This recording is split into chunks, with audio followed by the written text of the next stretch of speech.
Okay, good afternoon. Welcome to the March Historic Preservation Commission meeting, and thank you for joining us today. My name is John Milner. I'm chair of the Historic Preservation Commission, and typical of our commissions, we have a full agenda, and it's our goal to get everyone out of here early today. As a reminder, please limit individual conversations during the meeting. This ensures commission members and applicants can hear one another. Please remain quiet until you are called upon. When you speak at the podium, please state your name and address for our records. Minutes to relay information to commission members. Please be thorough, but also mindful of your time.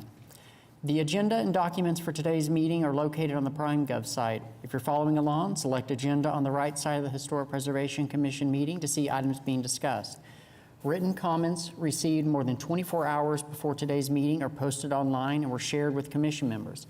At this point, new materials may not be shared with the commission. So if you brought handouts, examples with you, please keep them at your seat as we cannot accept and review. I repeat, we cannot accept new information to review in today's meeting that was not submitted previously. Keith, will you please call roll? Milner. Present. Jordan. Present. McBride. Present. Hoare. Present. Whitley. Present. We have quorum. Thank you, Keith. Procedures for today's meeting are noted in the agenda. For anyone unfamiliar with the process, please refer to the procedures section. There are two items we like to note specifically regarding this meeting process. These items involve certificates of appropriateness and appeals. With certificates of appropriateness, after an application is approved and the 10-day protest period expired, the Historic Preservation Officer will mail the certificate of appropriateness to the applicant. City construction permits cannot be issued until the CA is issued. Please contact HP staff for final design review, inspection, or to withdraw items that will not be completed. Appeal to Board of Adjustments. Any person aggrieved by a decision granting or denying a certificate of appropriateness may appeal to the Oklahoma City Board of Adjustments. All appeals shall be made within 10 days of the commission decision by filing a written notice of appeal with clerk for the Board of Adjustments. Katie, any news from the Office of Historic Preservation? I have nothing to report.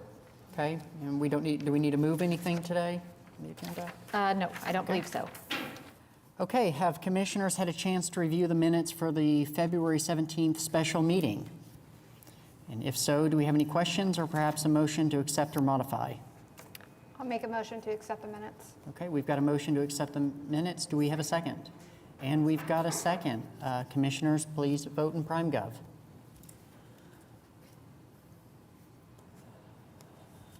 Minutes have been accepted. Katie, anything from code enforcement? Nothing specific to report. As always, if you see any items in the code enforcement report and have questions about those, feel free to reach out to HP staff or contact the Action Center for more information. Okay, do we have any continuance announcements or requests? Nothing on the agenda, and we have not received any new requests for continuance at this time. Okay. Under public hearings, anything under dilapidated structures? I see none. We do have two National Register nominations. Katie, I'll let you talk about these. Okay. Yes, we are excited to have two nominations on the agenda this month. The first up is NRHP 25-00001, our first one of the year at the Carverdale Historic District. This is a nomination that's kind of unusual for the ones we typically see. This was prepared by residents of the Carverdale neighborhood. We have some residents here today. They worked with State Historic Preservation Office staff to prepare the National Register nomination. Carverdale is located west of I-35, north of Northeast 10th Street, and is a small neighborhood that was developed immediately after World War II. Houses were all built out within a span of about 3 years.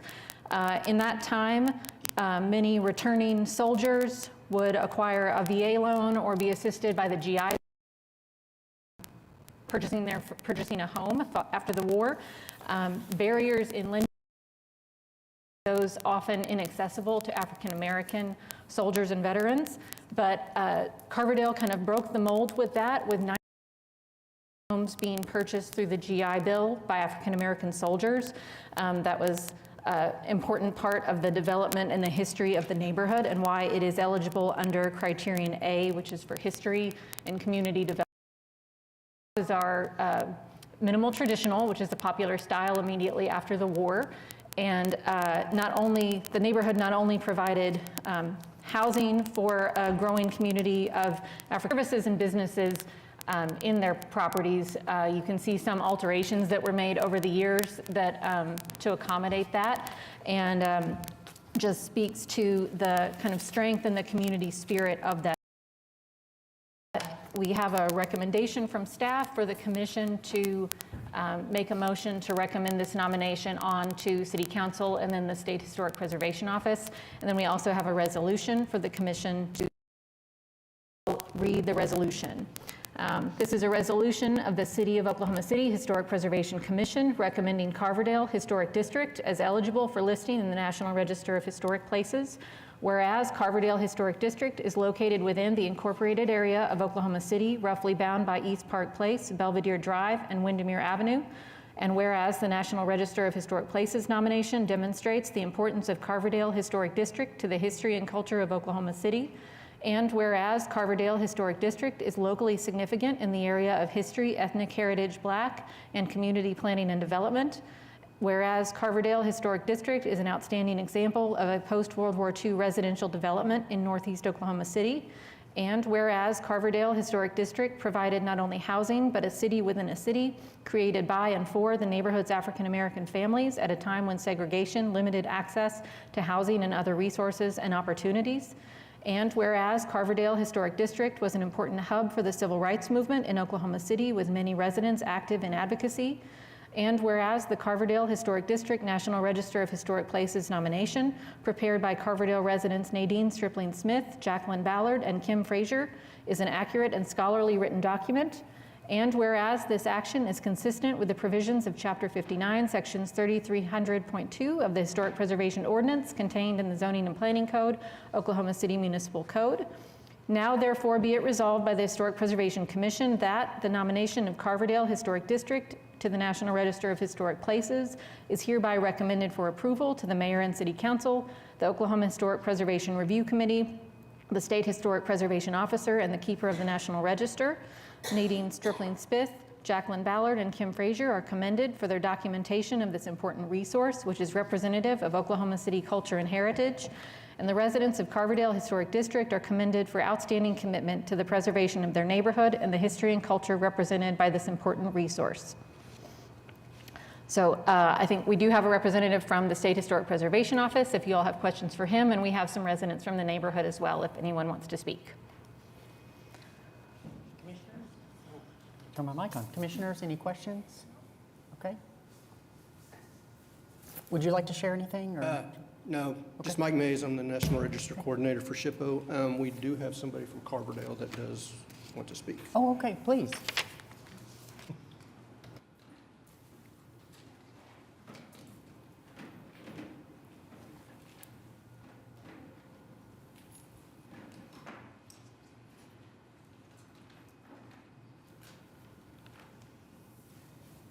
And if you would, just please state your name and address for the record.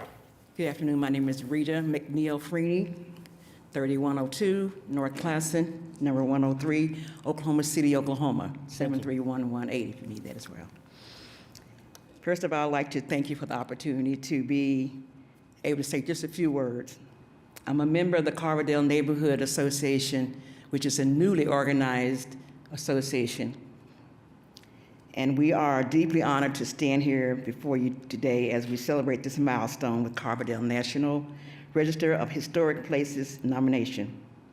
I want to extend my heartfelt thanks to the Historical Society and the staff. Thank you so much.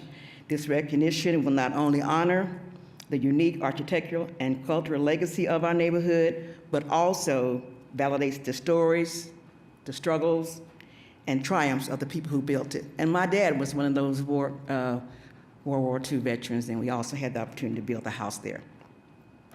I also wish to express my sincere gratitude to every individual who has worked so tirelessly. You heard their names on this project. Will you stand?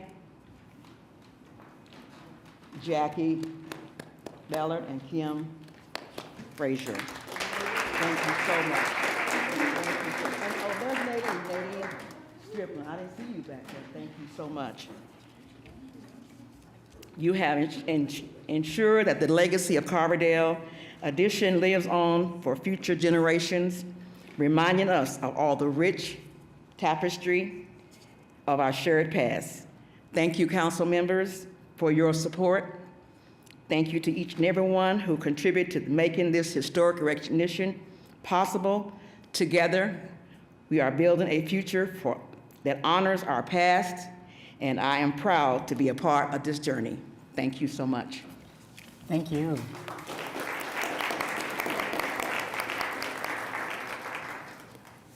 Okay, Katie, remind me, is this a motion to recommend? Yes, adopt so the you'll resolution. make a motion to recommend the nomination and Okay. to adopt the resolution. Okay. Commission members, do we have a recommendation? Yeah, I'll make a motion to recommend approval. Okay, we've got a motion. Do we have a second? I'll second. We've got a second. Commissioner members, please vote in PrimeGov. Sorry. I would have seconded. On third.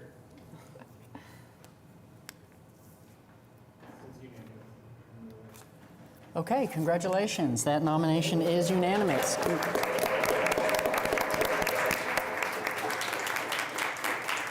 And just to make sure everyone knows the next steps, that'll go to City Council next Tuesday on March 11th, and then it'll go on to the State Historic Preservation Office's Review Committee on April 17th. Okay, thank you. Congratulations. Thank you. That's exciting. Okay, we've got another National Register nomination. Katie, tell us about this one. Yes, so this is NRHP 25-00002 at 119 North Robinson Avenue, Ward 6, consideration and possible action on a resolution regarding a proposed National Register nomination for the Perrin Building at 119 North Robinson Avenue. This building is eligible under criterion C for architecture as an excellent example of the commercial style and a simplified Art Deco. It was designed by the Oklahoma City firm Hawk and Parr that built many, many other National Register listed buildings throughout Oklahoma City, including the office building that HP staff works in. So it's eligible under for its architectural design. It's also eligible under criterion A, history, because it played an important role in the civil rights movement in Oklahoma City in the 1960s. This was the location of the Ann Maud Cafeteria, which was the site of an important sit-in during the Synod movement. And this is kind of hard to believe. This is the only remaining building that housed a sit-in in downtown today, because every other place where there was a sit-in has since been demolished. So the cafeteria is no longer there, but this was the building in which that occurred in the fight to desegregate places of business and restaurants and that sort of thing in downtown Oklahoma City throughout the late 1950s and 1960s. So a resolution for this nomination as well. So I'll read that one. Resolution of the City of Oklahoma City Historic Preservation Commission recommending the Perrin Building as eligible for listing in the National Register of Historic Places. Whereas the Perrin Building is located within the incorporated area of Oklahoma City at 119 North Robinson Avenue, and whereas the National Register of Historic Places nomination demonstrates the importance of the Perrin Building to the history and culture of Oklahoma City, and whereas the Perrin Building is locally significant in the area of history, ethnic heritage, Black, and community planning and development, and whereas the Perrin Building is locally significant in the area of architecture, commercial, and Art Deco styles, and whereas the Perrin Building was an important hub for the civil rights movement in Oklahoma City, and whereas the Perrin Building contained the oldest and longest-running cafeteria in Oklahoma City's history, Ann Maud, 1928 to 1988, and whereas during the early 1960s, the Perrin Building was the site of numerous civil rights demonstrations aimed at ending segregation in public accommodations, and whereas the Perrin Building played a central role as a commercial office tower and retail hub in downtown Oklahoma City throughout its lifespan, and whereas the Perrin Building is one of the last high-rises built in the 1920s in Oklahoma City's downtown core, and whereas the Perrin Building National Register of Historic Places nomination prepared by Isaac Hines, AIA, of Tradesman Architectural Studios is an accurate and scholarly written document, and whereas this action is consistent with the provisions of Chapter 59, Section 3300.2 of the Historic Preservation Ordinance contained in the Zoning and Planning Code, Oklahoma City Municipal Code. Now, therefore, be it resolved by the Historic Preservation Commission that the nomination of the Perrin Building to the National Register of Historic Places is hereby recommended for approval to the Mayor and City Council, the Oklahoma Historic Preservation Review Committee, the State Historic Preservation Officer, and the Keeper of the National Register. And Isaac Hines, AIA, is commended for his documentation of this important resource, which is representative of Oklahoma City culture and heritage. And we do have, again, Mike Mays is here if you have questions for SHPO, and we also have representatives of the property here. Commission members, any questions? Okay, any members of the public wish to speak on this item? Okay, commission members, do we have a motion for nomination? I will make a motion to recommend the nomination and adopt the resolution. Okay, got a motion. Do we have a second? I'll second. Okay, we've got a second. Commissioners, please vote in PrimeGov.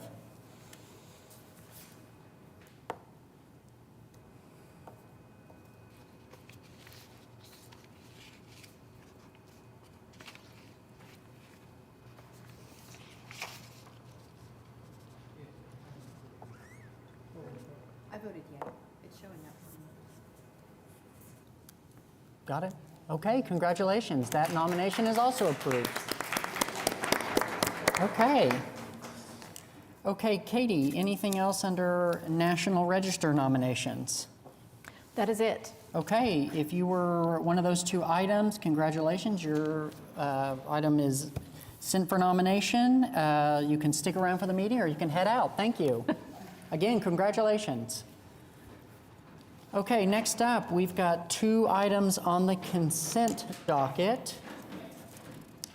Thank you all. Can't do it without it. I don't know if we've got that up. Yep. So we've got two items on the consent docket. We can take these one at a time. If anybody has comments or wish to pull one, or We did have a request from the Neighborhood Association that HPCA 25-0005 be pulled for discussion. The neighborhood had comments. okay?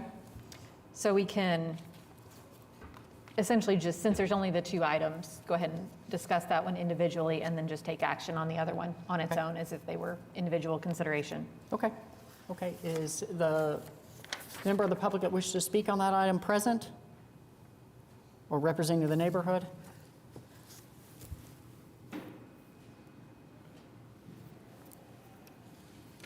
Marva Ellard,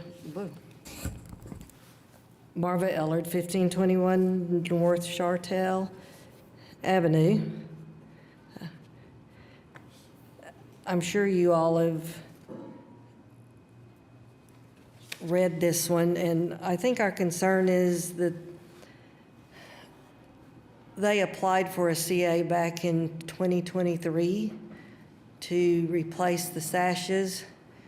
Never showed up for a hearing, never produced more documentation,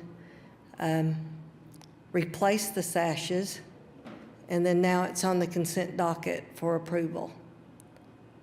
So there's something broken here as far as procedure, and so they end up getting what they want by kind of going through the back door, so to speak. And it's the same owner in 2023 that it is now. Nothing has changed except they had their sashes replaced without meeting the burden of proof that applicants that go through the process the way it's designed to work would have to do. And I'm not talking about the quality of the work or the appearance of the sashes. It's just doesn't seem to be the way that we would want an applicant to behave, or they never even paid a fine, or maybe got I think they did get a citation. Are they under citation right now? I don't know. Was issued from code enforcement, but I don't know the status of it right now. We've got work to do on situations like this, that owners don't have a fear of any kind of financial penalty on doing work without a CA, or didn't get to give them a stop work order because the work was done, I think, before anybody knew about it. And that is what's bothersome to us like this, is I don't know that it's just an enforcement question, and I'm not really asking for an answer on this. I just wanted to make sure everybody understood what was going on this case. That's how we would like to see it handled, or see this handled. Thank you. Yep, thank you. Comments on this item? Katie, is there anything staff would like to add on this? I will just say that it's on the consent docket because our policy is that if we're recommending approval without conditions, we put it on the consent docket. Yes, we would have certainly liked to have seen this come in for a CA prior to the work having been done. We would have liked to have had all of the documentation up front. But in the end, looking at and had they done the work in a way that it did not meet the guidelines, we would have been recommending a continuance and asking that they take the windows out and put in windows that did meet the guidelines. And you all have done that with some other cases here not so long ago. We did think that the windows that they've installed were appropriate, replicated the historic windows that were there, and met the guidelines. So that's why it was recommended for approval. That's why it was on the consent docket. But staff absolutely agrees with the neighborhood that it's this is not the appropriate path to getting work done and getting work approved. And any efforts or ideas from residents, from the commission on how to prevent this from happening as often as it does are welcome. Katie, may I ask, what is the most severe penalty for, acting without getting a CA? This was obviously fairly minimal, but say somebody just goes and tears down a house. Mm-hmm. What's the most severe thing that could happen? So when there are building permits involved, demolition permits, building permits, we can prevent those from being issued. We can prevent a certificate of occupancy from being issued. So that's probably actually our most severe penalty, which is not really code enforcement. It's through working with plan review, development services. When it's work that doesn't require a building permit in the first place, it's trickier to, we can't really use that to our advantage. And it does just come down to citations being issued and fines being issued. Is it always the same fine across the board? I believe so.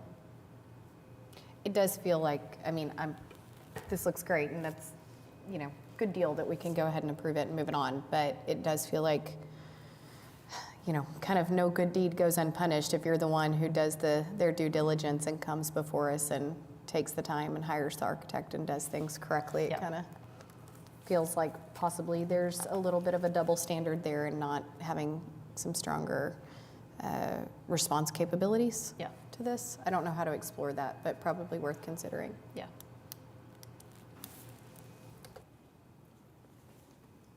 Okay. Any other comments from commissioners on this particular item?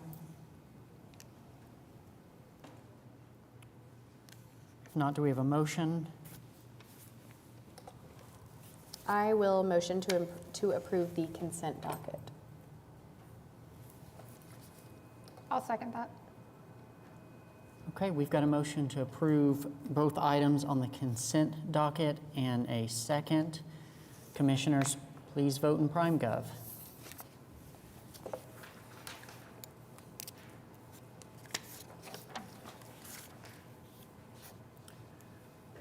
Okay, those two items have been approved. So again, if your items were on the consent docket, congratulations, it's approved.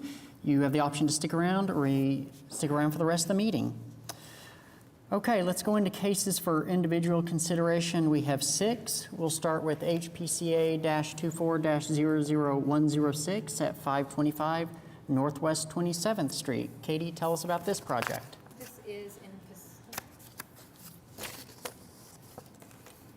This is located in Paseo, Ward 2. Consideration and possible action on application for Sean Lawrence for certificate of appropriateness to 1, replace gutters, elective, 2, install vertical board and batten fiber cement siding, elective, 3, install horizontal fiber cement siding, elective, 6, replace front porch columns, required, and 7, remove enclosed windows on side of dwelling, required. As you can tell from the description, there are some items here that have already been initiated by the applicant and others that are proposed but have not yet been undertaken. The guidelines do generally support the installation of gutters, and that is something that can typically be approved administratively. I believe in this instance, we were missing some documentation about the placement and attachments for the gutters on the house, but that's something that typically would go to staff. The guidelines do not support fiber cement siding as a replacement for wood siding on a historic structure that would have originally had wood siding. So we've recommended continuance on that. The front porch columns that were there previously, we believe were not historic. They were the kind of wrought iron style columns that we often see as a later replacement for columns.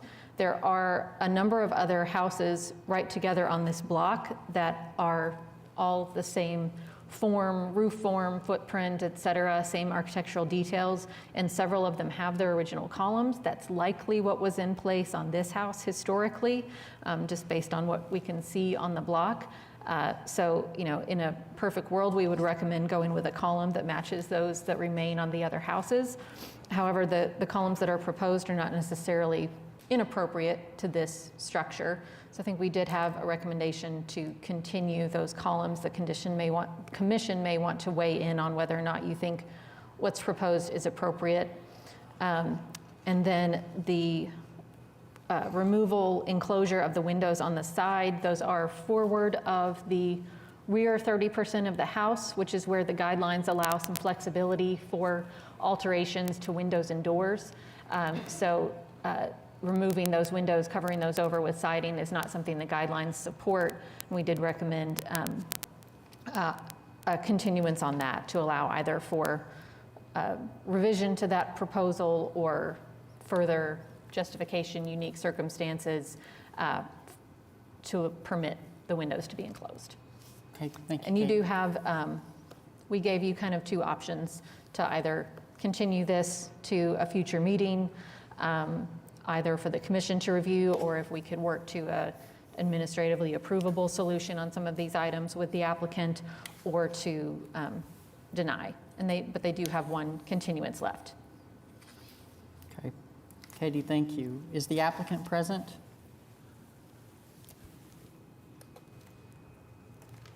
Okay, it appears the applicant is not present. Commissioners, do you have any comments on this particular item? I think it just seems best to continue it if they're not here. I would be in favor of denying it. I mean, we're very far from home on all of these items, and I don't know that it's worth everybody's time to keep batting things around if they're nowhere near something that's following the guidelines. Have they modified or resubmitted, made any changes since the last time they were here? We got additional documentation on the windows. Initially, the enclosure of the windows on the side of the house had not been included in the application, and they did add that information to it. I didn't mention, but we also were able to administratively approve a couple of items, including some paving and replacement of the fence. So that has been done. But other than that, we haven't had any additional information on the items proposed. Okay. Yeah, I'd be in favor of just continuing it until they can speak to it.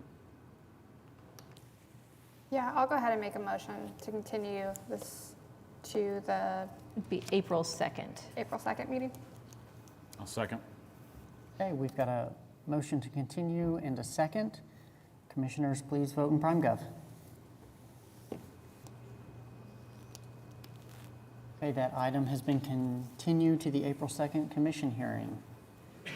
Next up, we've got HPCA-25-0003 at 611 Northwest 22nd Street. Katie, tell us about this project. This is in Mesta Park, Ward 6, consideration and possible action on application by Nathan Cow, Omega Investments LLC, for certificate of appropriateness to item 3, install carport elective. So there are a couple of other items at this property that have been administratively approved, but this one required commission review. The carport is proposed in the rear yard, tucked back behind the house, where it likely would be minimally visible, if visible at all. But staff's concerns were, one, that the material proposed is metal. And typically we look for an accessory structure, an accessory building to be in a material compatible with the historic house and district. And then the overall height of the carport at its highest point reaches 11 feet, which seems excessive in a rear yard that's going to be visible above back fences and maybe not so secondary and accessory to the primary structure at that height. So we did recommend a continuance on this item. Katie, thank you. Is the applicant present?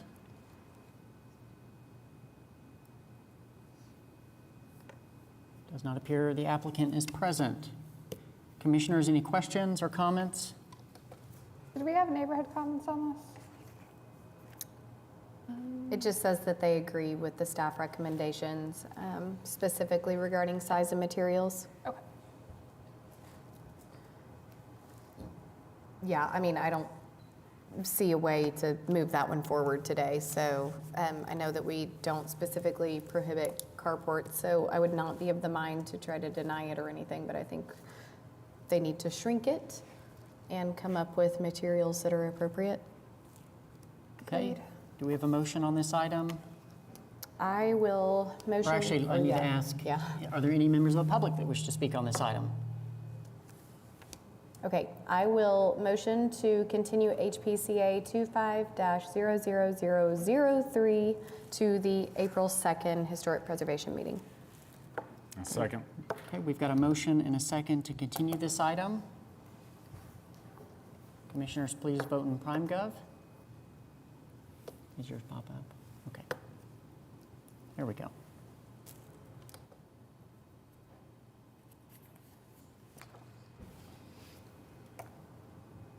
Okay, that item has been continued to the April 2nd commission hearing.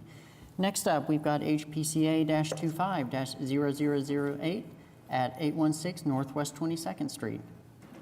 This is in Mesta Park, Ward 6, consideration and possible action on application by Jonathan Reinke, Living Spaces LLC, for Warren Jones for certificate of appropriateness to 1, construct new accessory structure elective.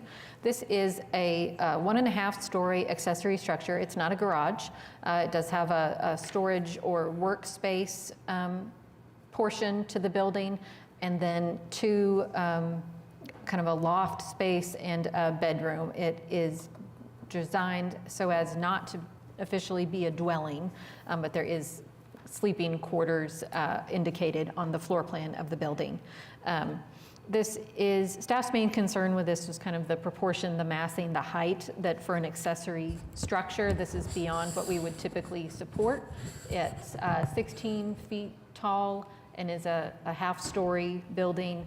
It is larger than the square footage of what we would approve for a new construction garage on this site, and maybe veering into the realm of being a little bit beyond what we would typically support for a accessory structure in a rear yard.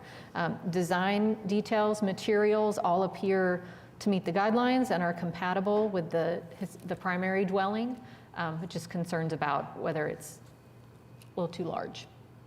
Okay, thank you, Katie. The applicant is present. And present, John Reinke, contractor for the owner. We also have the owner is in the audience today, too. Okay, So, and please state your address, too. speaking on behalf of 816 Northwest 22nd, residing at 2304 Northwest 26th. Okay, tell us about the project.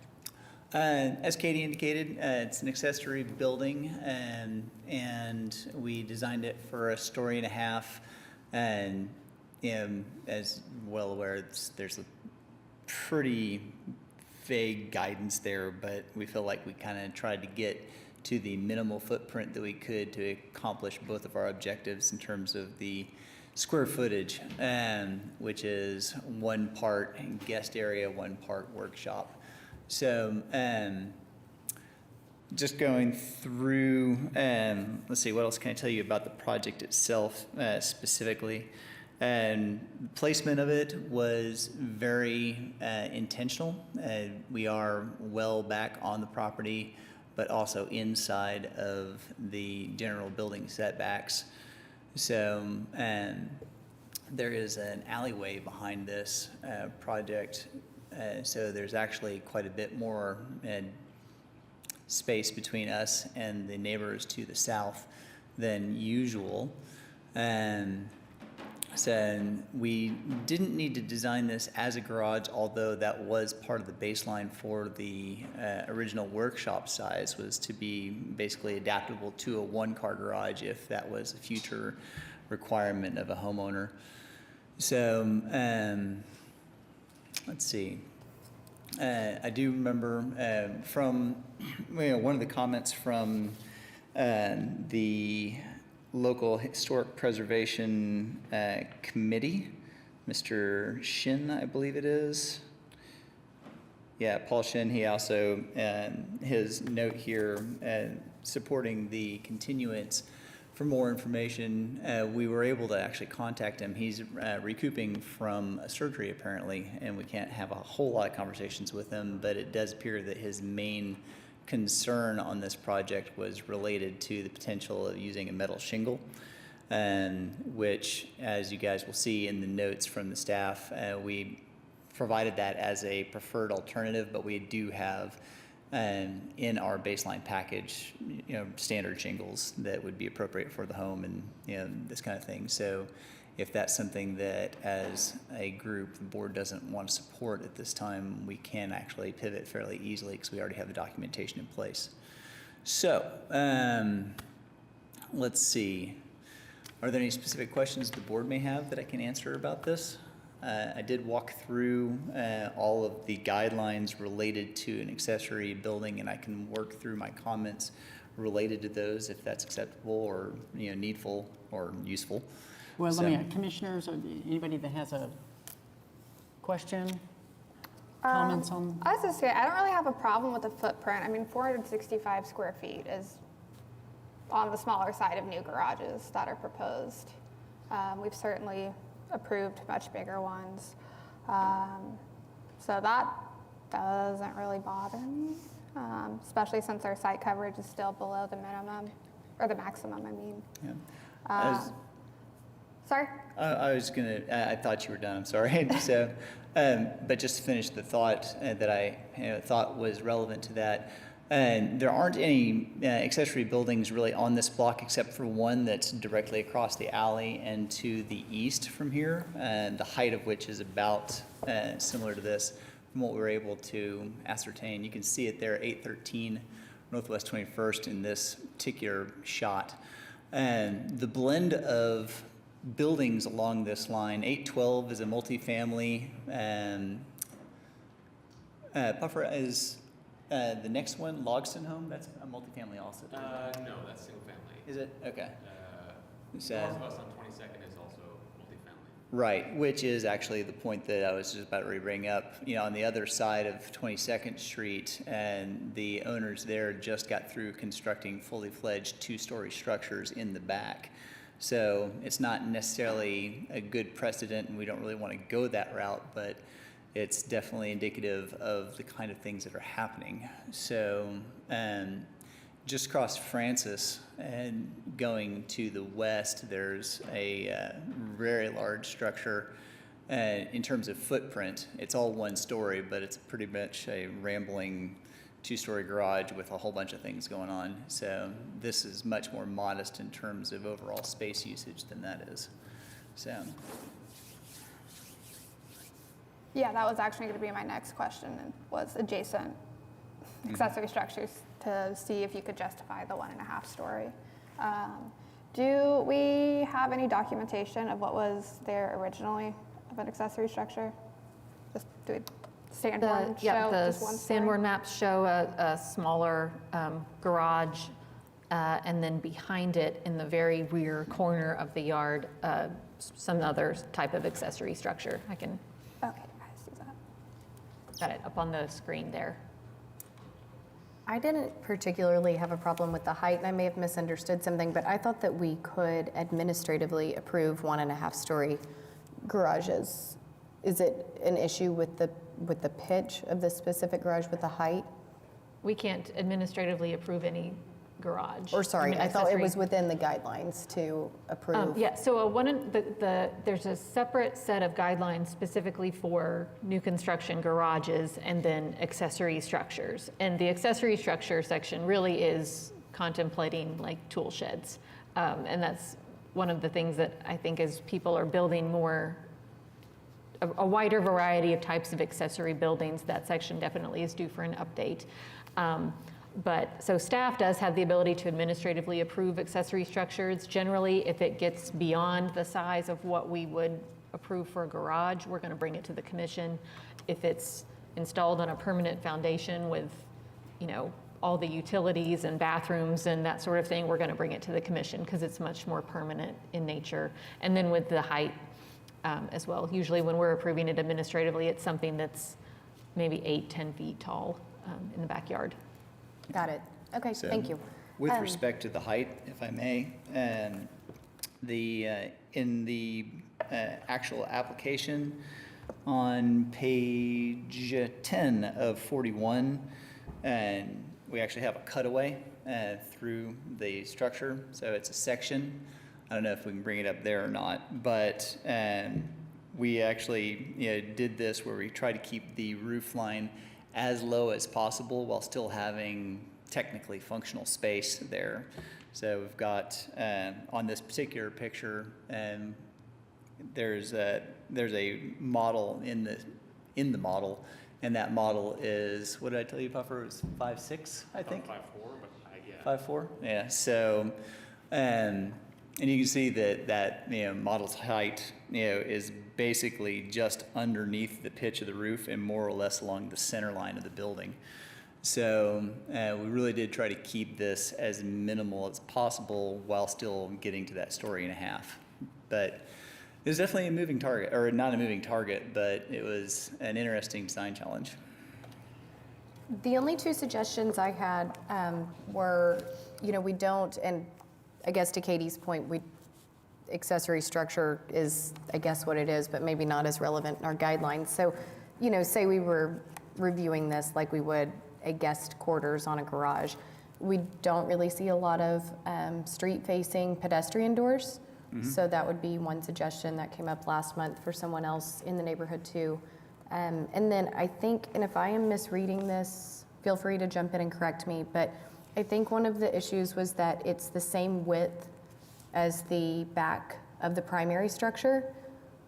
So just kind of shrinking a little bit to make sure it feels really secondary. So for me, accessory structures and garages, it's important that they do feel very secondary to the main structure on the property. And so I think moving those pedestrian doors and creating a little bit of a difference in that width there would do it for me.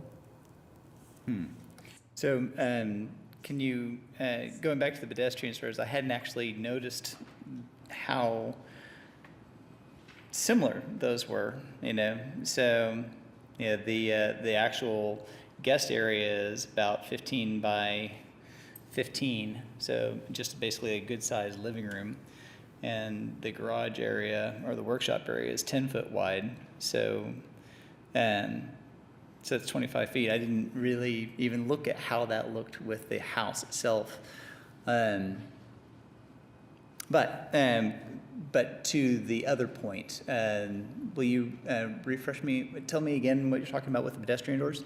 Yeah, we just don't often see them street facing on guest quarters. They're normally facing east-west versus north-south. So you're saying that usually okay, and that's the part that was confusing me. Since they're in the backyard, I didn't perceive them as being street facing. So I think it's one thing that makes them look secondary versus, a second primary residence on a property. That's just an observation for me. Like I said, it's come up a few times recently on some garage proposals in the neighborhood. And, I think the goal for this commission with regard to things like this is to ensure that they don't look like a second home on the property. Right. However they function on the inside, that's not in our purview, so it doesn't matter. But that's one, really tangible way for us to look at that and say, this isn't street facing, it doesn't have these essentially front doors at the public right-of-way facing facade. I don't know if I fully agree with that, because I can think of several instances at my house and on my block where I don't have a garage door. I think it's actually an accessory building, and it faces the street. I'm not saying they don't exist, we've just had So- it come up a few But I times think lately and I could recommended see the it other as way. a garage door, like if it's truly a garage, but I can think of instances where accessory buildings actually do have front street-facing doors.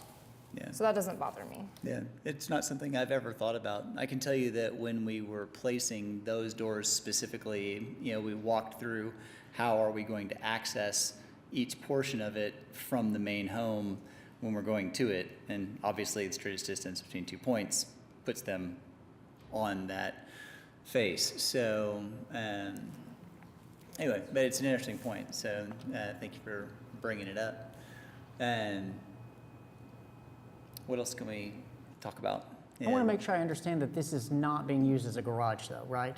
No. So currently- workshop is like Yeah, and I don't think it necessarily has to look Crude like a shed. garage, but, it should feel accessory to the primary residence. And I think what's making it not feel that way right now, in addition to, Sarah's comment about the doors is, we don't really see accessory structures with, overhanging eaves and columns. And to me, I look at this elevation and I see a smaller residence, personally.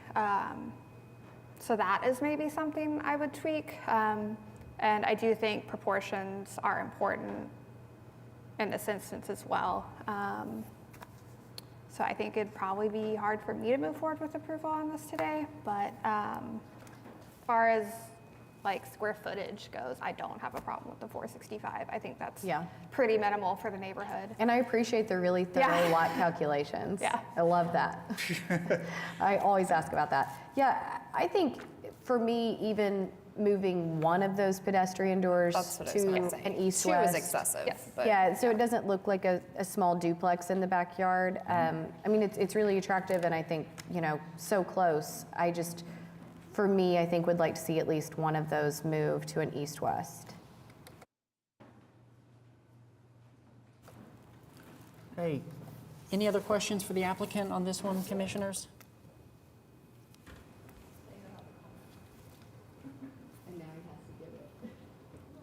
No, I was going to say it's kind of an interesting case that I think, depending upon the ADU topic, is going to come up more because this is kind of like you're saying, it's falling into this Yeah, it No fits man's right on land? the cusp. So like the well, I don't want to talk about active cases, but yeah, it's not trying. To me, you've got to be thoughtful. You don't want it to look like a garage if it's not a garage. You want it to look like an accessory building. We don't have a lot of examples of that. It's a little bit of a challenge. But I will say, I think, in my opinion, it's very modest. Like the size of it's modest. You can't really make it any tighter, like you said, without making it not functional. right. So for the function and for what you're trying to do, I think it all is thoughtful and well executed. I think some of the design aesthetics are maybe what the hang-up is. A little what? Some of the design aesthetics that have already been mentioned. Yeah, I think But it's just I a think couple you've done a small good job exterior tweaks. being conservative. I'm sorry, will you repeat your statement? Yeah, sorry, I didn't mean to interrupt you. I think it's just a couple small exterior tweaks, really. You said, I think overall, it's pretty modest and thoughtful, so. Yeah, obviously we felt that it was modest. It wasn't until Sarah mentioned that it was almost the same width, and it's like, is it really?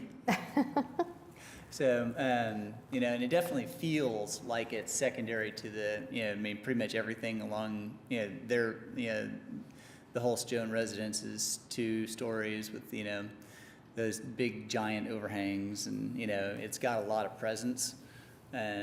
So, and obviously the multifamily directly to the east, you know, is, you know, taking up a lot of mental overhead there too. So, and all the stuff that's on 22nd or 21st Street behind them, yeah, those are all big rambling homes, and, you know, so, and they're higher up on the hill too, since everything declines towards 22nd Street here. So, so correct me if I'm wrong, but what I think I'm hearing from the board is not so much the additional information that we need to gather here, but a couple of tweaks on how the building actually looks. Is that more or Yeah, less it's just correct? small stuff for me. I don't feel the need personally to discuss the shingles. I know you brought up that the neighborhood had a concern over them. I don't, but if we need to discuss that now while we're making changes, if anybody has a comment. Yeah, I just don't think we would approve metal shingles. So if you have the information on the composition, then I think that's enough. Do we have a sample of it in the office, or do you have a sample? I have Staff a really felt like they are visually indistinguishable from an asphalt shingle on the roof. You're not going to be able to tell that it has like a coating on it. And we've approved them before. It's been a couple of years. It may be before you were, I'm sure it was before you were on the commission. We've approved them in Putnam Heights on a house. It's not like a metal roof when you think of a typical metal roof. It is a metal product that is molded and coated to look like a composition shingle. But I think John did have a sample of the product. So if this is going to be continued anyway, perhaps we could bring the actual example in and you guys could take a look at it and see if you feel comfortable with it. I almost brought it today, but, you know, I did bring samples once upon a time, you know, for a different thing, even though it says explicitly don't, you know, and it was not seen. So anyway, but I'd be happy to bring it in. Okay, thank you. Let me ask, are there any members of the public that wish to speak on this item? Okay, there being none, it sounds like we're going on a continuance. What commission area would you like to continue this to? Because you'd have to have materials to us by next Tuesday for the April meeting. Is that too quick, or? I think I can do that. I mean, because really what we're talking about specifically is maybe relocating a door and trimming the eaves, you know, and I think that's pretty much all we're talking about, you know. So I'm not certain that the door is super easy to move, but if we move the door, then those 2 columns that are out there kind of supporting that, you know, and that area in my mind was basically a place to sit and whittle wood, you know, in a protected area, you know. So I'd hate to see it go personally, but I do understand why it might be raising some eyebrows. So is April okay? I think so. Okay. I think I can have that to you. Okay, commissioners, do we have a motion on this item? I will motion to continue HPCA 25-00008 to the April 2nd commission meeting. Okay, we've got a motion to continue this item. Do we have a second? Second. Okay, we've got a second. Commissioners, please vote in PrimeGov.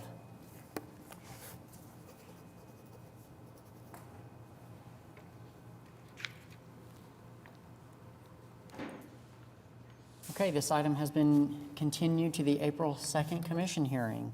All right. See you Next guys in up, April. we've got HPCA-25-00010 at 913 Northwest 39th Street. Katie, tell us about this project. This is Crown Heights, Ward 2, consideration and possible action on application by Miles Mixon, Revive Design Build, for Andrew Broussard for certificate of appropriateness to 1, add new dormer elective, 2, construct rear addition elective, 3, expand existing garage elective, 4, remove rear balcony elective, and 5, remove rear door and window elective.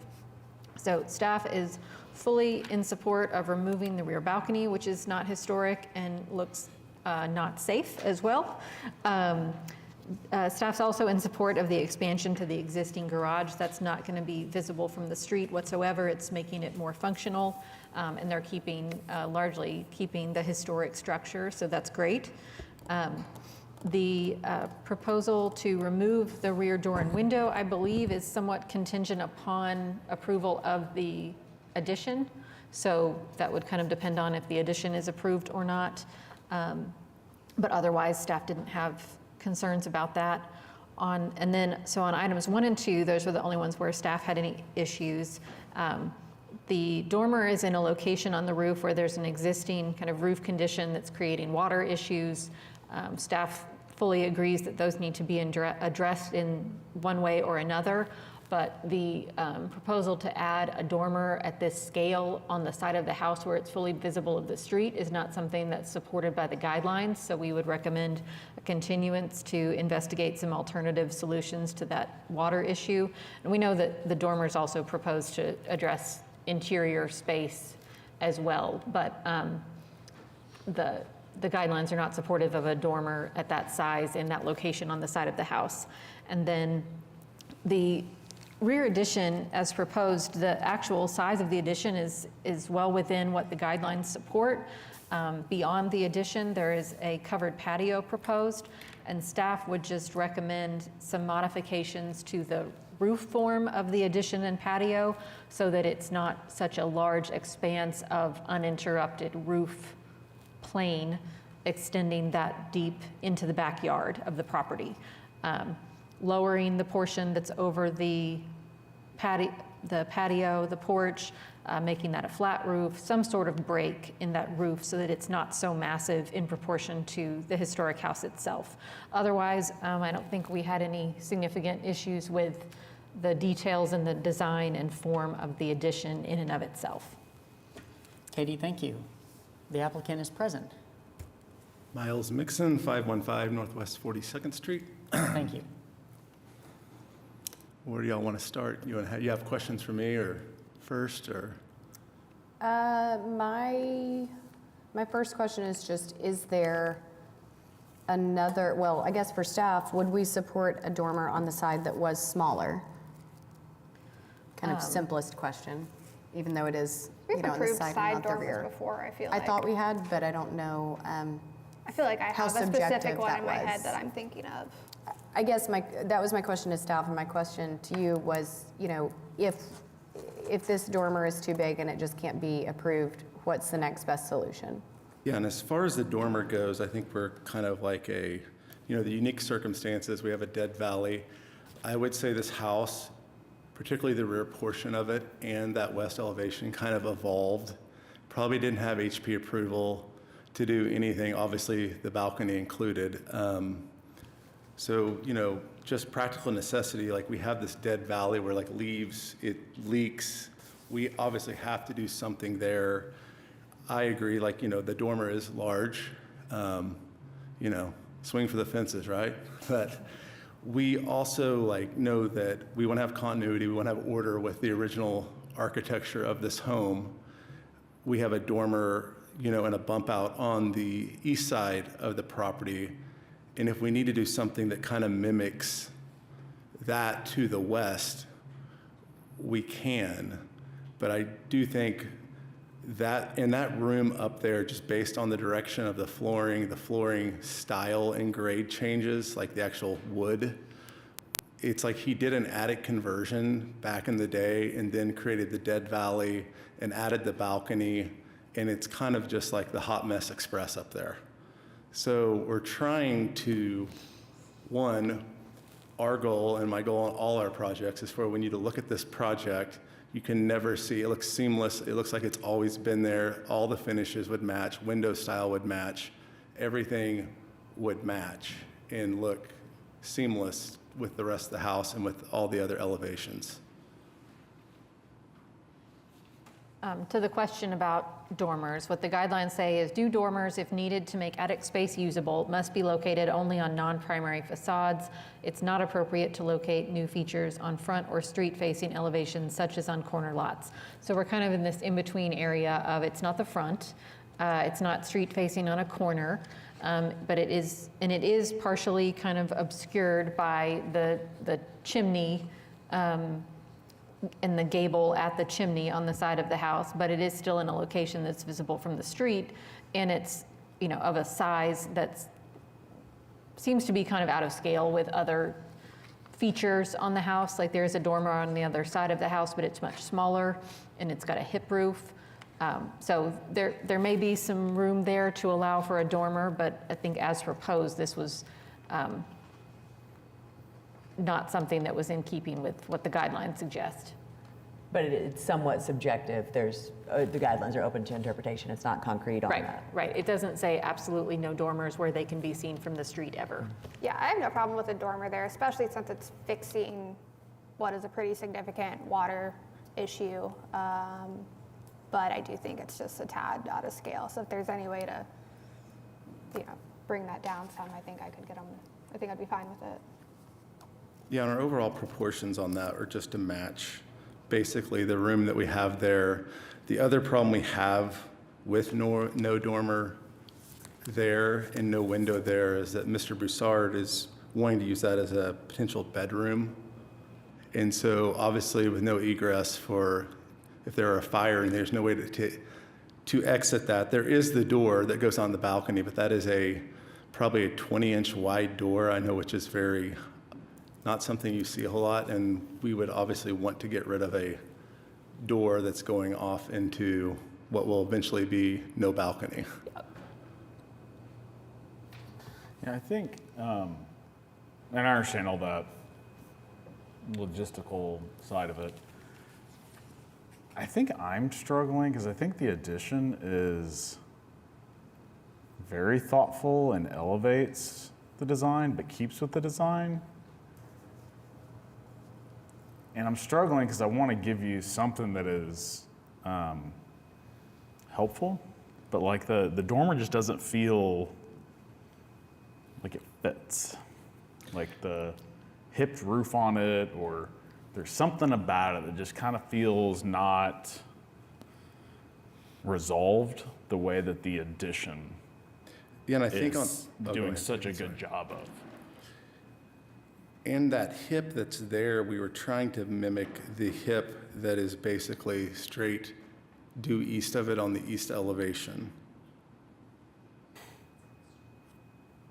Due east of it on the east elevation. Okay.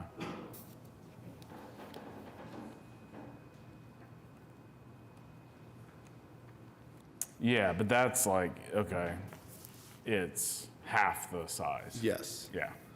So it just doesn't read quite the same. And we would obviously work with staff to, if we were to, basically pull that, basically if it was something where maybe the overall width of it, even maybe it stays the same, but then it pulls back to the east and isn't as protruding out as far, or we, maybe shrink it down some and leave it, where it still comes out, still extends out where it currently does. Mm-hmm. So I think it's kind of like one of those that we need to discuss what our best, scenario for this is, as far as just Yeah, I think part of it for me too is because it's so wide, it's, a different slope than everything else on the roof. So I think if you could get it closer to what is, just below it and what's happening on the east side, I think that would feel better for me as well. I understand because it's wide, you can't do that pitch right now because then it would be as tall as the actual house. But I think, pulling that in a little would get you there, if not closer. Yeah, I don't have an issue with the massing or the scale of it or anything like that. It feels like it's lacking the resolution. Because I think they're like you said, the gable on the other side, it's this two-story mass that's kind of coming through, or on top, in addition to the house. I think it's great. I think the project's great. that piece just feels like maybe it needs just like a little bit more resolution, if that makes sense. But to me, like, if you come back with a resolution that keeps the mass the way it is, but it ties in architecturally a little bit better, like, I personally don't have any issue with the massing of it. Does that make sense? Yeah, I tend to agree, especially in light of, it is creating a real problem for the home with the water. And so if there's, in the absence of a better solution or, any other real concrete idea, I kind of don't know how we don't get to a place of accepting this. I would say too that I know that, typically it's like the back third is where we like to be. We're close. We're still not quite on the back third, but we are on the very back portion of that house. I mean, you would have to, stand out in 39th Street at a certain point in that street to be able to actually see it and see the modification for it to be visible. I mean, it's not like it's going to be something that is just in your face when you drive by, where like we see some of these, and I know what Marva was here for earlier, like a lot of these people who just throw this stuff up. And then I've walked through Crown Heights, and I walk through Crown Heights a lot, and the amount of bad add-ons that have been done, some have probably been done, potentially before HP, but then there's also several that I see that I know are like fairly new that are not even, where it's, some even on the front of the house. So I think, I would never come in here trying to do a major modification like this to something to alter the front elevation or something near the front of the home. So I think just where it's located, I'd like to get approval on this, and if it meant like coming to staff with some modifications, we are willing to do that. Is that something that staff can work on? We're not really providing like a clear thing to bring back to staff is the tricky part. Yeah, I think the only thing that might be a challenge is that I'm kind of hearing from one end that the size of it's fine, just fix it to make it fit better. And I'm hearing from others, the proportions are off, scale it in. So I would be inclined to say that the addition's fine, that can be approved, everything else can be approved, but bring the dormer back to the commission. Are we in agreement that there can be a dormer? Yeah. Okay, I'm just thinking through as a homeowner, like I'd want to know that it Yeah. could or couldn't exist before I embarked on this addition and demo and whatever else.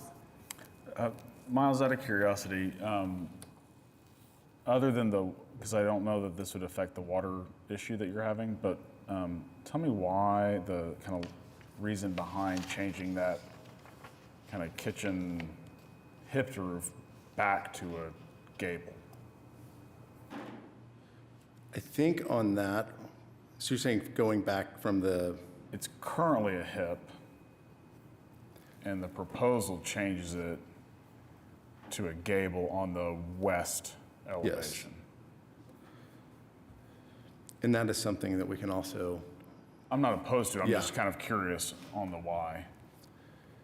Because I feel like that's what's also kind of like, because when I'm looking at the pictures of the image, and there's a really nice image in the slide from the street side down your neighbor's driveway that shows how minimally visible it is with that chimney right there. Yes.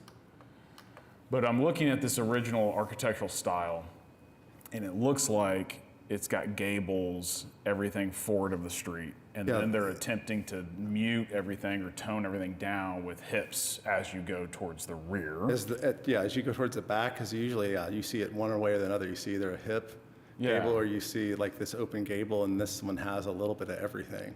Well, and the intent behind that, I would speculate, is, gable is a more defining architectural feature that has more presence, and they're trying to promote the front and subdue the back.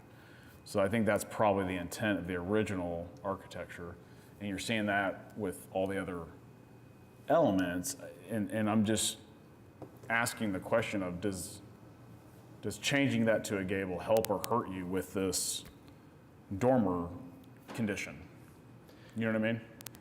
And on that, I'm not sure. That's just like, I think that's just like a preference thing, really. Sure. I mean, and just architecturally speaking, I mean, I think it'd be one of these things that we would go look at it and, more or less determine what we think gives it the most continuity with the original portion of the house. But yeah, I mean, we do have we have that hip that we're adding where the dormer is going, but then we could also add another hip right there over the dead valley, or we could put, I personally think that probably, all that being hips back there, because it seems like you said, as you get towards the back of the house, there's a lot of hips, but then at the it's like basically the north elevation and the south elevation, it's just open gable, and then on the sides, everything's hipped off. Well, except for the primary. So what it's doing is it's creating a hierarchy in the house. Yes. Which is good. And so I'm not opposed to the gable, the change necessarily. I guess what I'm suggesting or hinting at is these are all parts and pieces that are contributing to how this dormer may or may not stitch in with the architecture. And so it sounds like everyone's on board with everything except the dormer, but this might be sort of the parts and pieces and how they relate to each other and what that architectural logic is playing through the house that might help you stitch it together. Yes. Get that level of resolution that the addition is. Yeah, because the back portion, that very back portion you're touching on, that was just back to like practical necessity. How do we mitigate this water? And then what do we, how do we lay it out? I mean, it could very easily happen that we get back there and start framing, and a framer goes, hey, I think we need to make this an open gable, or hey, we need to hip this off. Mm-hmm. That's where I would have to call Angela and say, hey, can I get a... I think it's going to mitigate the water, Or whether Katie. it's a hip or a Yeah. gable, because the ridge is what's going to divert the water. You're getting rid of that dead gable with the dormer, that dead valley with the dormer. So, like I said, I'm not directing you or saying like I would approve it if you change that to a hip. That's not what I'm saying. I'm just trying to give you some guidance on what needs to be studied a little bit further. And I appreciate that. Let me ask, do we have any members of the public that wish to speak on this item? It appears we do not. Comments, on the pretty substantial comments on this one. And we can continue on and let them speak afterwards. I don't think we have anyone speaking against this. But if y'all wanted to roll through and then let them come towards the end and support, or if we wanted to just let them go now, we can do either one. Yeah, and I do want to call myself out on a little bit of a double standard, that because you've done such a good job on the design of this, we're being pretty critical of a secondary element just because it's a really nice project. It's a good problem to have. Yeah, so at this time, are there any members of the public that wish to speak? If so, just come forward. And please state your name and address. Hi, my name is Andy Broussard. I'm the homeowner I currently live at 428 Northwest 19th Street. So appreciate the opportunity to speak today and present our project here. This is the second time I'm in front of this commission for a home addition. The previous iteration, the commission approved an add-on at our current home. We appreciate going through the process and what HP means for these neighborhoods. We happily moved in 2018. Pre-kids, and then, 2 kids, 2 boys happened, COVID happened, work from home starts becoming more prevalent, things you didn't realize were limitations kind of start showing themselves. And so that kind of brings us to this home, which we felt like very fortunate to find. We really love the distinct architecture, particularly in the neighborhood. That was a really defining thing for us. And certainly we don't want to do anything to impact that, but also felt like this home gave us a lot of opportunity for with the yard size, kind of location of the kitchen and the utilities to make it really functional and appropriate for a growing family, particularly with grandparents that live in Dallas that want to be up here all the time, coupled with work from home office. It's getting cramped right now, and so this will give us kind of that opportunity to kind of function. And so So yeah, I think to maybe address the question about the, that the little area kind of where the current kitchen is with the gable versus hip roof, I think Josh, our architect, was kind of thinking that the way he was drawing it out was going to be more effective for kind of shedding the water. And I think the perception was that area was actually not maybe not part of the original structure. Kind of, believe like as they've kind of been tearing into it, it looked like it was framed differently. So I believe that was kind of what the motivation was, but I don't really have a strong opinion one way or the other there. The, the dormer, is kind of important because right now where we kind of perceive like potentially a guest bedroom or office, the only light coming in is from that little 20-inch door. That's going to be kind of removed. And so just getting some kind of windows in there while also adding some headspace to make that room a little more functional is kind of the motivation there. So hopefully we can work with something we do feel like what we did propose would not be intrusive to the front of the house, unless you're like really standing up on the street and looking at the very tip top. But certainly willing to work there. And appreciate the comments on the addition. We haven't really discussed that yet. I know there was comments around, if doing some kind of, like the guidelines maybe suggesting a different type of roof on the patio portion to distinguish. I think, they mentioned hip roof, flat roof, step down gable.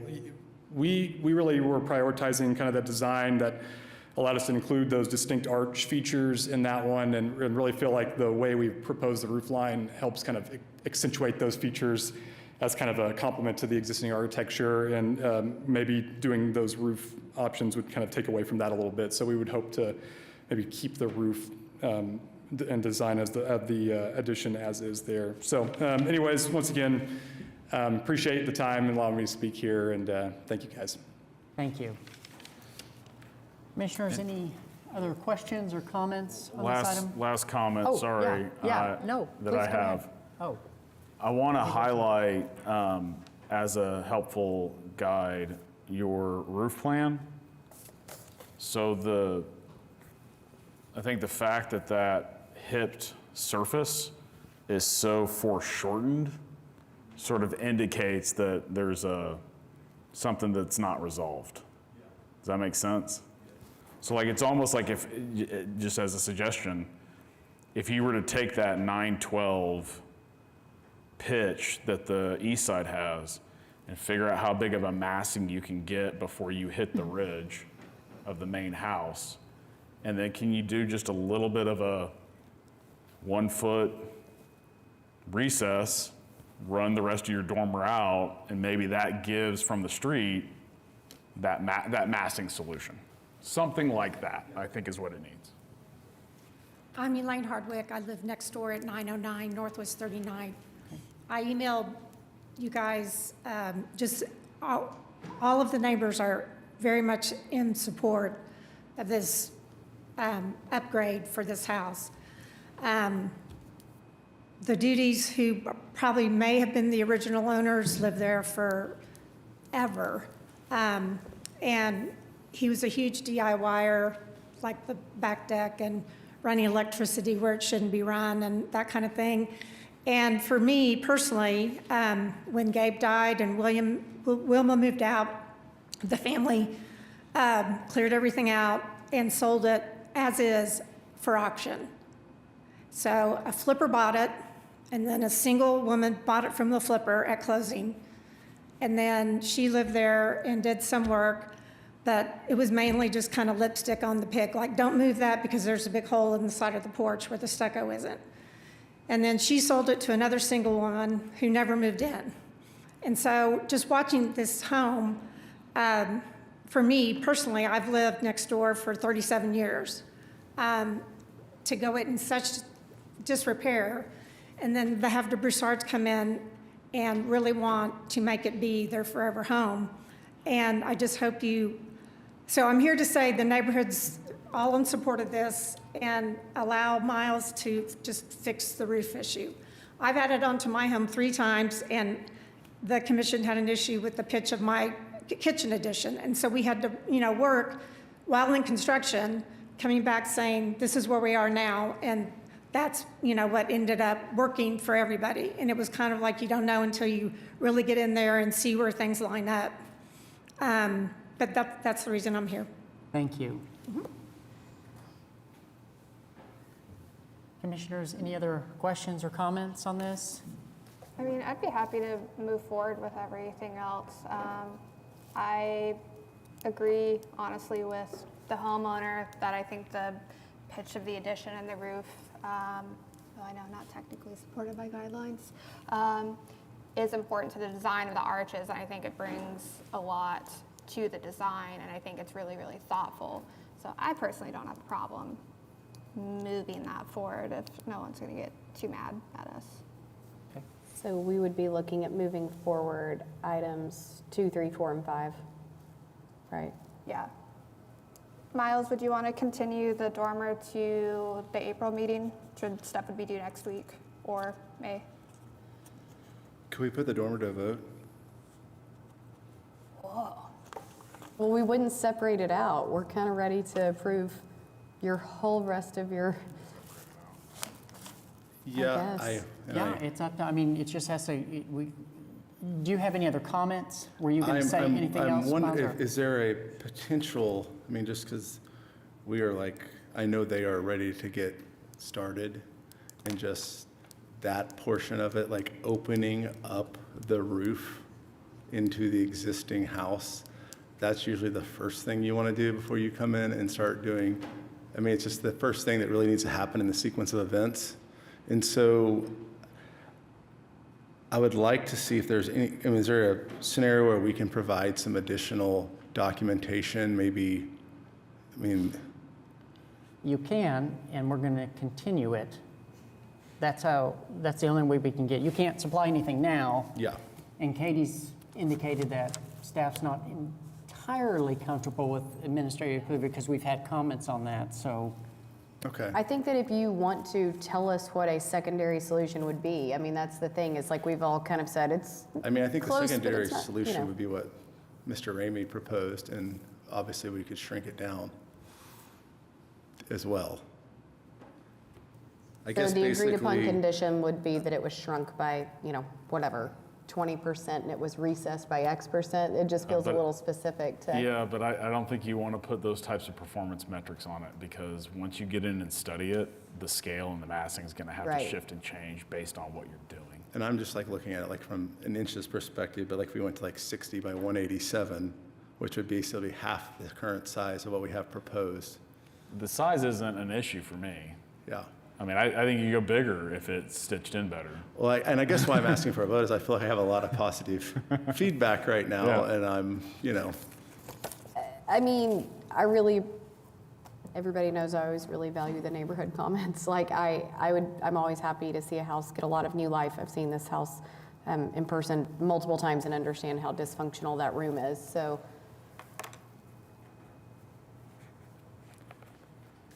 Why don't we motion to approve everything that we have, and then do a separate motion to vote on the dormer if you want. If somebody wants to motion it. sounds like you might. Okay, I will motion to approve items 2, 3, 4, and 5 of HPCA 25-00010 with the specific findings and conditions noted in the staff report. Okay, we've got a motion to approve. I just want to make sure I got that. Number 2, 3, 4, and 5, correct? Is that what, everything but the dormer, right? Is what you motioned to approve? Yes. Okay, Second. and we've got a second. Commissioners, please vote in PrimeGov.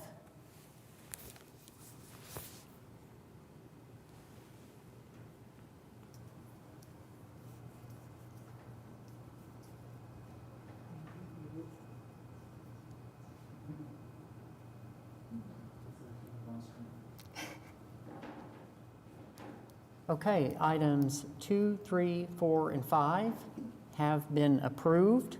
So now we are down to item 1, add a new dormer. Now let me ask you, Katie, if it was put to a vote and not continued and it failed, does that have to start a new application? So someone could make a motion to approve the dormer as is, or with some sort of condition attached to that. And if that motion doesn't pass, then someone could make another motion. Tell me if I'm wrong. Someone could make another motion to continue it and then we see if that motion passes. Okay, It's not automatically denied because the motion to approve it fails. I have a question. So one thing that I took away from a lot of the commentary was that it's not particularly unlikely that whatever he proposed and we approved might have to pivot or change based on, you know, what they find when they demo it and start framing it and get recommendations there on the watershed. Is that fair to say? There are always unforeseen things when you open a house up.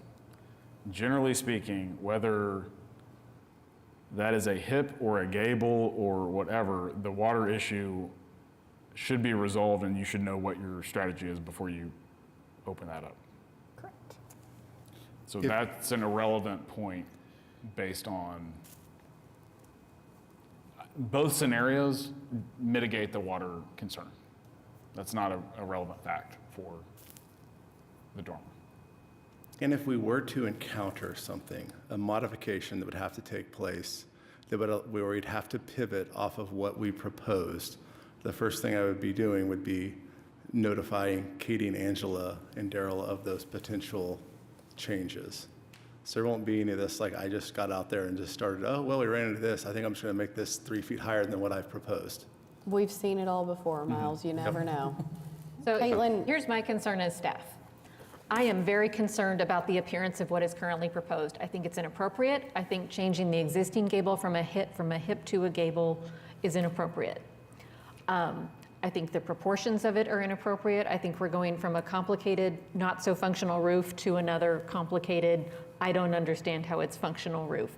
I don't feel comfortable that I know enough about what's going on with the roof now and what you all want to see for this to come to staff. If you want it to come to staff, it can come to staff. But I don't feel like staff is equipped at this time with the information that's been discussed in this meeting to confidently sign off on something that comes back to just us. Is there any means of administratively approving a gable? A dormer. Oh, sorry.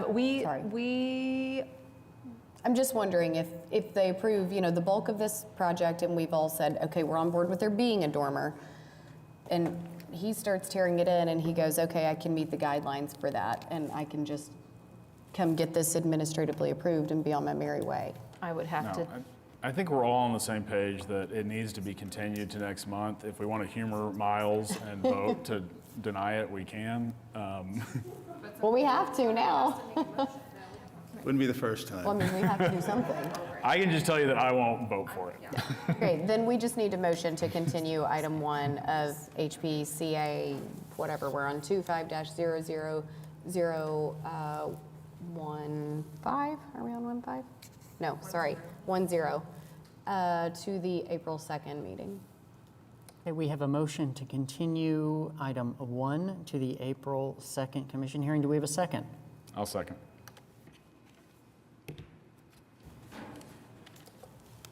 Well, Okay, that item has been continued to the April 2nd commission hearing.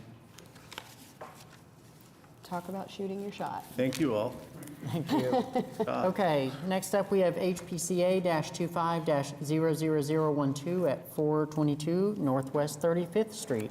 Katie, tell us about this project. This is in Edgemere Park, Ward 2, consideration and possible action on application by Carter Still for Jack and Taylor Sminsky for certificate of appropriateness to 1, construct addition elective, and 2, install mechanical and electrical equipment elective.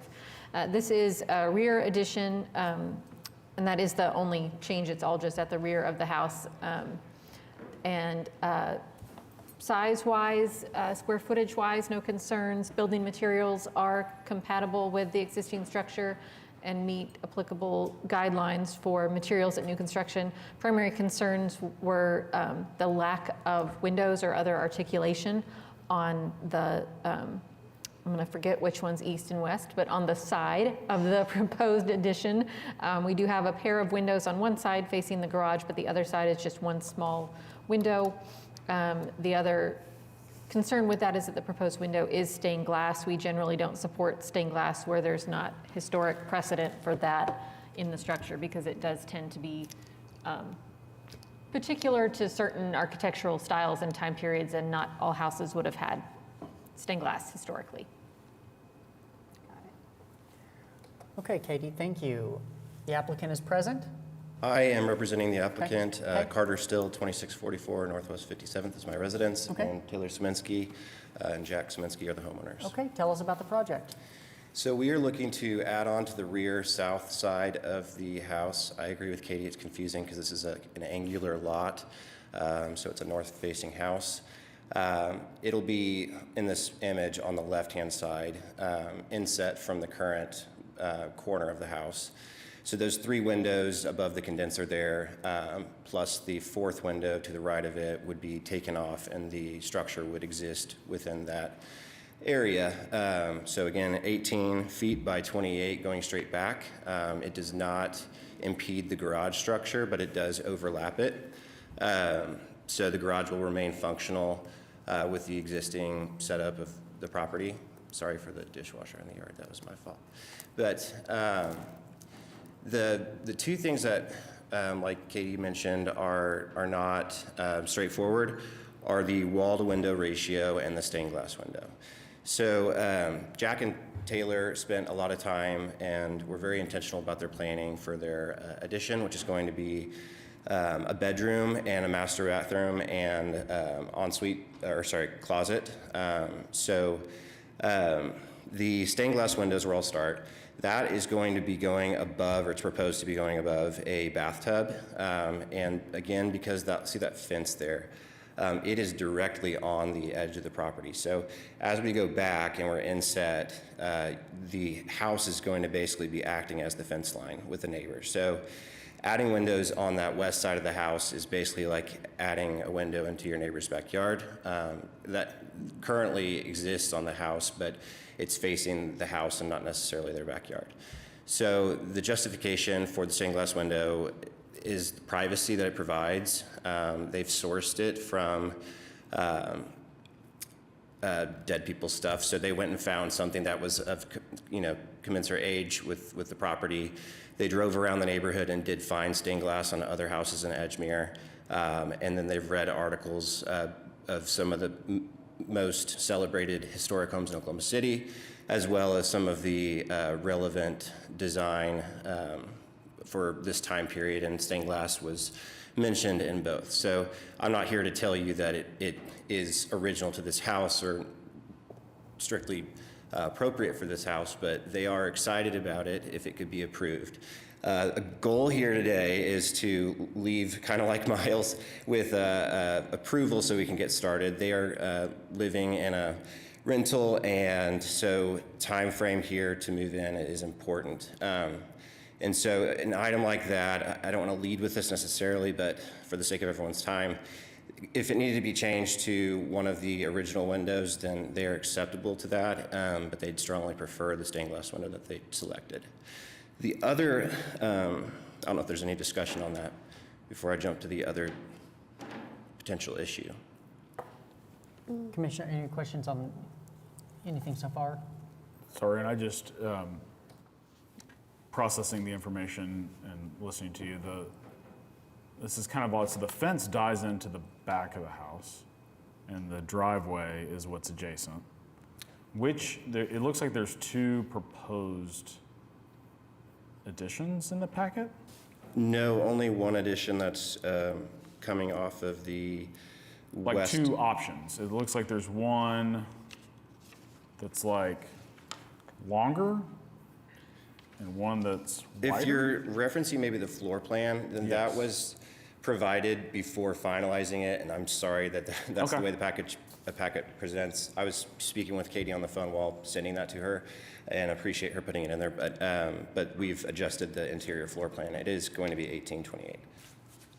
1828. 18 wide, 28 long. Okay, is that? Okay, thank you though. Okay, I'm just trying to understand the. Sure. Okay. So 18 wide is what's abutting the house, and then you're coming 22 back. 28. 28 back, okay. Which will, gotcha, okay. I'm caught up, thank you. So the other issue is the wall to window ratio. So currently, the longest span of brick between windows is 11 feet. And what we have proposed between a door that is a glass, a top half glass door, and the next windows is 13 feet. So we're 2 feet longer than existing conditions. The reason for that, again, is that it's a bedroom. And I'm sorry, I'm speaking about the east side of the house whenever I'm talking about these dimensions. And so there's an opportunity to either spread the windows out, which I don't think would be very normal. Inside the house, you're walking between that door and the set of windows. There's a bit of a hallway. And so it wouldn't be the worst thing to have a window there. Inside, it wouldn't not make sense. So that's an option. And then the other option, I guess, would just, we have another original window. We're reusing the windows that we're taking off, which are 5. And so we could put a third window next to the pair that are facing the driveway on the east side. So the plan is 2, the proposed plan is 2, but I wanted to present that solution. Then on the east side of the house, west side of the house, I'm sorry, facing the neighbor where the fence line is there, there's only that one stained glass window. So that is more obviously different than the existing conditions. The reason is just because it's directly looking into the neighbor's backyard, and that the spaces we're adding are kind of private spaces like the bedroom and the bathroom. So y'all are just effectively deleting that fence line and using the brick facade as acting as the fence? Correct. Okay. Is there something that's forcing you to do that? As opposed to keeping a fence, I think it just minimizes your workable space because of the angle of the lot. So as you go back, you get narrower. And so if you keep a fence, you're just adding another foot or a little over a foot. How far will it be recessed from the exterior wall of the existing structure? Because it offset at all? 2 feet. Okay.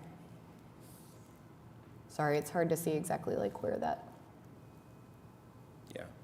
how that's working. Page 20, like the last page of the application shows the site plan. And if a fence would be preferred next to the structure, to me that makes You're going to get into maintenance, leaves, issues. Yeah, I would not. Yeah, I also think it like immediately blocks the window. So I don't know. Yeah, I mean, I don't think this commission would necessarily tell you whether you have to have a fence or not. I think it's more just like the windows have to be the windows, regardless of a fence or privacy or whatever. What is the consistency? I know you said that the largest span between windows is 11 feet and y'all are at 13. What's the average consistency of spacing between, we'll say, groups of windows? I went through and measured, and We'll call it the east-west, just for Yeah, I went around the house. I think northwest, southeast. There's probably like this back set. And I apologize, this isn't exact. I do have it documented, but is I think 3 to 4 feet between windows. I think it's normally approximately 40 inches.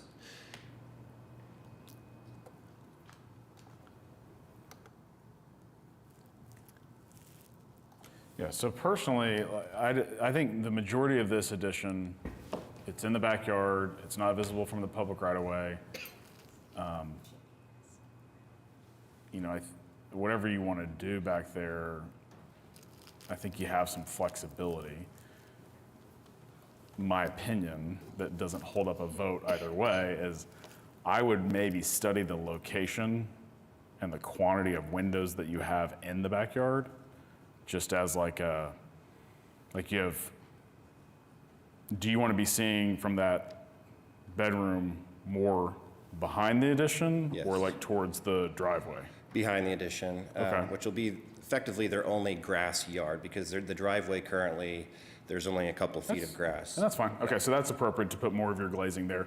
The second is like, if that's where the bed is going to go, are you like, again, I'm not, however you want to live it, but like, are you going to have a TV? Are you going to have a bureau or dresser or something? Like, does it make sense to shift those windows that are on the west, or I guess it would be the east, farther down? Like, Just get more maybe wall some of space. that's just a suggestion. Yeah. Whether it's there or not, like from a HP standpoint, like I don't think I care, but just maybe something that you want to think through before you. Yeah, I think Get that locked has in? been thought through. Okay. And I don't want to speak for Taylor, but I don't know if they'll even have a TV in their bedroom. But nope, they won't. But I appreciate you bringing that up, and it has been thought about. I think they've even thought through their furniture layout and things like that. Okay, great. I don't personally have a problem with the stained glass, especially if you said it is prevalent in the neighborhood and there's, context for it. I agree with David that I think you have some flexibility back here. But in the past, we have asked other applicants, to include more windows on elevations that don't have any or we feel don't have enough, just because historically they, a lot of times when these houses were built, modern electricity wasn't quite what it is now, so they used windows for their actual daylighting. Like, I have windows on all 4 walls of my bedroom in a 1931 house, and sometimes it's honestly too much, but that's historically was the condition. So I think for me personally, it'd be hard to approve just the one tiny little window on that elevation. I know your bed is gonna go against that wall, and maybe there's some flexibility with your sill height or something, so you don't have a headboard in front of 18-inch sill windows. But I think that's what I would like to see. And I think in the past we have, where it was just a minor thing like that, have been able to have the applicant work with staff to get that approved. So I don't necessarily know that's something that we need to continue, but those are just my thoughts. Katie, I know that staff has, notes in here about the stained glass and that that's not approvable within the guidelines. But also Caitlin brings up a good point that, on additions, we do allow for a lot of different materials that we don't allow, or on new builds, accessory structures like we've talked about. Can you help me understand where the line is, with stained glass versus doing something, equally ornamental, but perhaps more modern and current than a stained glass, like when people do French doors or nano walls or something that we do approve because it is on a newer construction component? I don't know if I followed that all the way to the beginning to end. Sorry. I was anticipating a different question. Well, I'm just saying we do approve different materials for new construction, whether it's an addition or it's a garage or it's an accessory structure. And I know that we approve things that are ornamental, that are new on new components of construction. Why does stained glass not meet that criteria? I think the goal with stained glass is always to avoid creating a false sense of the historic character of the house, that we don't want to put a stained glass window in a way that suggests that there was stained glass in that house. And I think part of it is because stained glass is fairly uncommon in most of our districts. We don't have a whole lot of houses that have a lot of stained glass windows. So, but stained glass can also be very popular and trendy, and people want to come in and put in stained glass where it never existed. So there's just kind of that caution against not introducing a historic window type where it would not have existed previously, or on a house that wouldn't have had it to begin with. That's really helpful. Thank you. Yeah.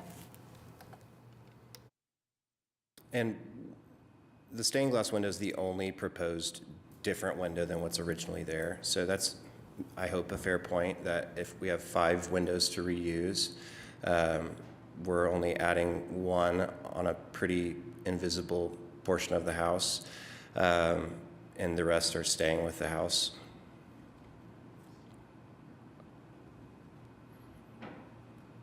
Okay, Commissioners, any other questions for the applicant? Are there any members of the public that wish to speak on this item? Yeah.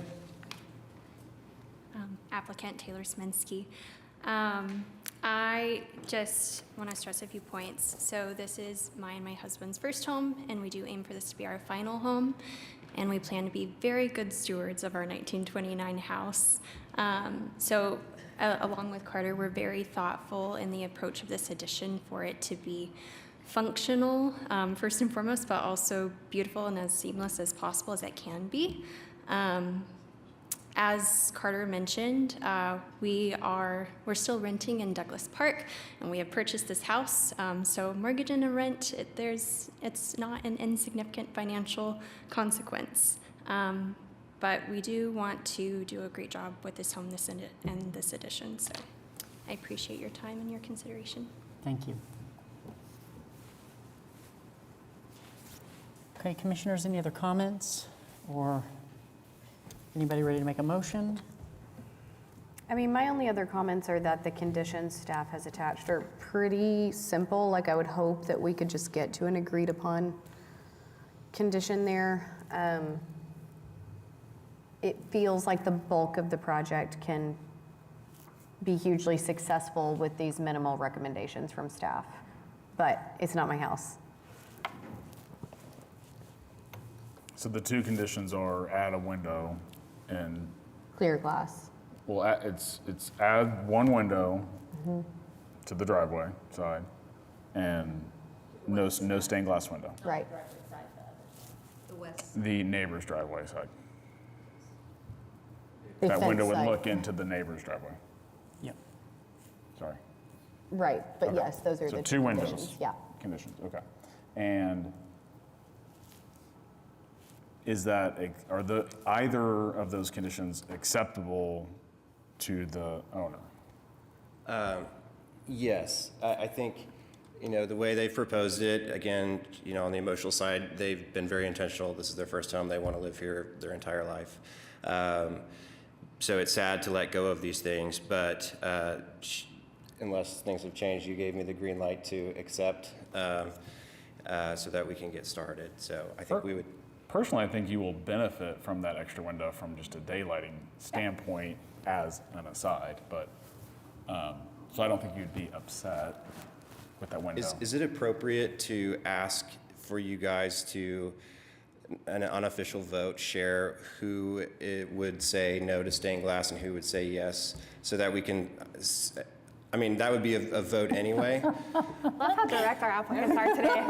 I just ask that because if maybe all of you are sitting, maybe all of you are sitting on, I don't love it, but I would approve it, and then we change it for no reason. I love stained glass, but I think a really simple solution that does follow the guidelines is to frame it and hang it inside, which is what we generally see in these houses. I mean, you probably see them all the time too. Yeah. But I think that that's just such an easy solution that shouldn't cause any real meaningful changes for the homeowner's enjoyment, that I struggle to not just go, let's go that route and stick within the guidelines. So even though I like it, I would be a no. Okay, thank you. I also will say hanging it inside, like hanging the stained glass within a window, gives you the same effect as the stained glass window, and it protects it. So when the hailstorm comes, your new window gets bashed to pieces, not your historic dead people stuff, Treasure. stained glass window. Yeah. Yeah. So you can frame it out the same size. Yeah, I And just, often don't even place notice it. immediately. Well, I think there. what Katie's, just make sure you're tracking what Katie's saying. She's saying, frame it in like it is a actual window with a sash. It's like the real window would be like a storm window. Right. So from the inside, it wouldn't look like a framed hanging thing. It would look like the actual stained window. But that works too. Yeah, I mean, so I you could often double don't window notice. it, basically. I see. You know what So I mean? it's visible the same way, but it's on the inside. Yeah. It's what she wants from the inside, and it's what HP wants from the outside. Okay. That make sense? Yes. Okay, well, then I am happy to make a motion to approve HPCA 25-00012 with the agreed upon conditions that are noted in the staff report. Okay, we've got a motion to approve. Do we have a second? Second. Okay, we've got a second. Commissioners, please vote in PrimeGov.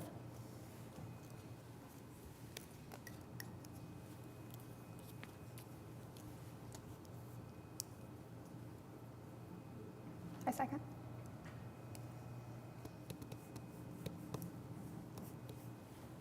Okay, that item has been approved. Thank you. And sorry, one more comment just from a health, safety, and welfare perspective. If you double window it, ventilate the space between the windows. Yes. It will explode. The heat will stay in, yeah. Good disclaimer, good disclaimer from I did. Okay, next up, HPCA-25-00015 at 536 Northwest 37th Street. Katie, tell us about this project. This is also Crown Heights Ward 2, consideration and possible action on application by Logan Roundtree, TNT, for Doss Kimball Golden Dawn Properties LLC for certificate of appropriateness to 1, install garage door at historic location, elective, 2, replace cloth front porch canopy with wood and shingle canopy, elective, 3, install handrail, elective, 4, restore retaining wall, elective, and 5, replace and widen steps at landing, elective. We have recommended approval of, I believe, all items, some with some conditions and unique circumstances, except for the replacement of the canopy with the wooden shingle canopy. The cloth canopy, we have no doubt that is not the original condition, but I think staff feels like there needs to be more study and some more kind of design work done on whether or not cover is appropriate at the front door of this house and what that should look like. There's lots of different examples in the area.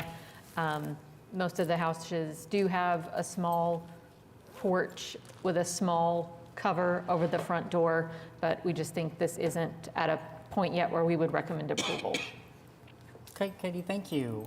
Is the applicant present? Yes. Okay, please state your name and address. My name is Logan Roundtree. I reside at 13518 Clearbrook Road, Oklahoma City, 73120. Okay, great. Tell us about the project. So this project is something that I'm actually quite passionate about. We have a very clear picture forward on what we want to do here.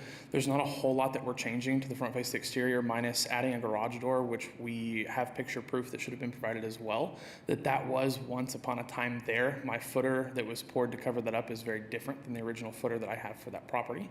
So we would like to restore that garage door, and we are aware of the change to the awning over the front porch. I've tossed around a couple ideas with the owner today, and we wanted to see if you guys had any recommendations for us on that before we return fully to the drawing board. On that one, I definitely think in our best interest would be a continuance. Okay, commissioners? And you're okay with the conditions on the recommended for approval items? Will you read them off to me? I know I had reviewed them before. Okay, so item 1 is install garage door. There's no conditions on that one. Item 3, install handrails, front steps. The conditions are that accurate documentation of the installation and dimensions will be provided to staff prior to release of the certificate. Correct. Item 4, restore a retaining wall. The condition is that no changes to the topography are proposed. Okay. And then we're talking about the awning, and that's all the conditions. Well, I mean, all conditions are very straightforward, and they're very easy for us to work with. So with that said, if you don't have anything to say, I'm pretty sure we agree with all conditions and would like to move forward with our approval. Okay, so we would be approving items 1, 3, 4, 1, 3, 4, 5? Okay. Well, Are there any members of the public that wish to speak on this item? Alexis, would you like to say a word? Okay. Okay, commissioners, do we have a motion on any of these? I'll motion to approve items 1, 3, 4, and 5 of HPCA 25-00015 with the agreed upon conditions noted in the staff report. Okay, we've got a motion to approve items 1, 3, 4, and 5. Do we have a second? Second. Okay, we've got a second. That would also be the unique circumstances and specific findings. Yes, please add that. Thank you. Commissioners, please vote in PrimeGov.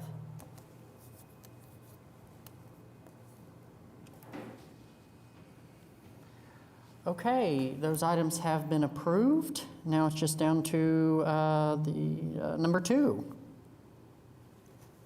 Okay, so it sounds like we're just motioning to continue that to Yeah, which commission hearing would you like to continue that to? The next one, you said document submissions by Tuesday of next Yes. week. I'm correct on that, right, Katie? Next to, okay. We'll go back to the drawing board. I definitely think that we can meet that deadline within that time. Okay, so I'll motion to continue item 2 of HPCA 25-00015 to the April 2nd Historic Preservation Commission meeting. Okay, we've got a motion to continue. Do we have a second? Second. Okay, we've got a second. Commissioners, please vote in prime gov. Yeah, Donnie says that we've got some alternatives, so I'm gonna.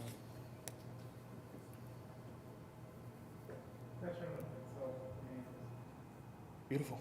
I like the efficiency. That was great. I feel like this was our quickest one of the day. You could do them all. I'm sorry, Keith, mean, was hey, that more is for me. approved for continuance? Okay, great. Thank Wonderful. you. Well, thank you guys so much. I appreciate it. Yep. Okay, that takes us to other business. We've got one item, BOA-15855 at 608 Northwest 25th Street. This is Paseo Ward 2, and this is a request for a renewal of a home share special exception. This is in an area that is zoned with the HL overlay, not HP, so there's not a requirement that the owner has to be on site, that it has to be the host primary residence.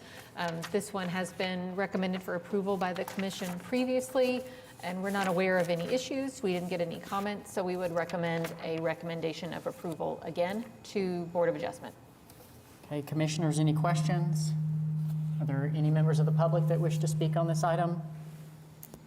I would be happy to make a motion to recommend BOA 15855 for approval. Okay, Second. we've got a motion for a recommendation of approval. We've got a second. Commissioners, please vote in prime gov.